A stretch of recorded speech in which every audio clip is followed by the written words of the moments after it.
here is number one, the president saying he made the changes because people were getting yippee. You started the morning saying be cool, and then Be just a cool. few hours later, there was a pause put in on the tariffs. Can you walk us through your thinking about why you decided to put a 90-day pause? Well, I thought that people were jumping a little bit out of line. They were getting yippy, you know. They were getting a little bit yippy, a little bit afraid, unlike these champions, because we have a big job to do. No other president would have done what I did. No other president. I know the presidents. They wouldn't have done it. And it had to be done. What was happening to us on trade, not only with, you know, if you look at it, not only with China, but China was by far the biggest abuser in history, and others also, but somebody had to do it. They had to stop because it was not sustainable. Last year, China made $1 trillion off trade with the United States. That's not right. And now I've reversed it. It's for a short period of time, but we made $2 billion. We're making now $2 billion a day. And somebody had to do it. Roger actually said it. Charles Schwab was here a little while ago, one of the great financial people, and he said he's been waiting for 40 years for somebody to do what I did over the last month. And if you didn't do it, you wouldn't have a country. It wouldn't be sustainable. So I'm honored to have done it. And, you know, look, nothing's over yet, but we have a tremendous amount of spirit from other countries, including China. China wants to make a deal. They just don't know how quite to go about it. You know, it's one of those things they don't know how quite. They're proud people. And President Xi's a proud man. I know him very well. And they don't know quite how to go about it, but they'll figure it out. They're in the process of figuring it out, but they want to make a deal.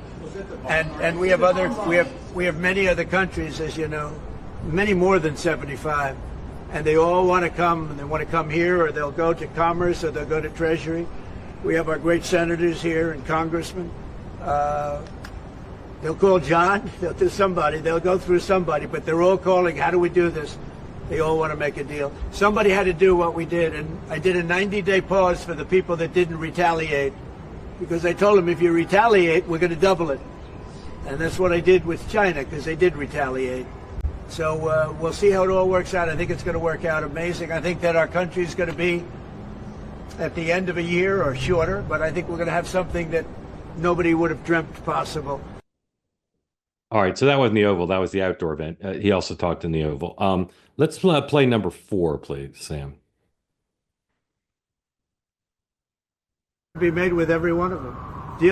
A deal's going to be made with China. A deal's going to be made with every one of them, and there'll be fair deals. I just want fair. They will be fair deals for everybody, but they weren't fair to the United States. They were sucking us dry, and you can't do that. You know, we have $36 trillion of debt for a reason. We don't have it there for fun. They have it for a reason, and people took advantage of our country, and they ripped us off for decades. I've been thinking about this for decades. If you ever saw me on television, I was young like these guys. And those are good old days, I'll tell you, Roger. But I was like these guys, young, and I was talking about it. Nothing changed, and nothing was done about it. Then I did it. In my first term, I did it, and did it well. We took in hundreds of billions of dollars from China and others, and I started the process, but then we had to fix up from the COVID mess caused by China. We had to fix up from that, and we did a good job of doing it. And when we handed back the reins after a rigged election, and when we handed back the reins, the stock market was higher than it was before COVID coming in. So, you know, we did a great job, but we didn't have time to do the big thing, which we're doing now. And it's, you know, it's like a patient is sick, you have to do surgery. Patient is very, very sick. And Joe Biden handed us over a country that was in very serious trouble, economically and in every other way. They let China run away with things. They let other countries run away with things. So not a lot of mention there of onshoring or the supply chain or reducing the deficit through tariffs, just about making fair trade deals with other countries. And maybe that'll be enough. I still worry about how these negotiations can deal with non-tariff barriers, but we'll see.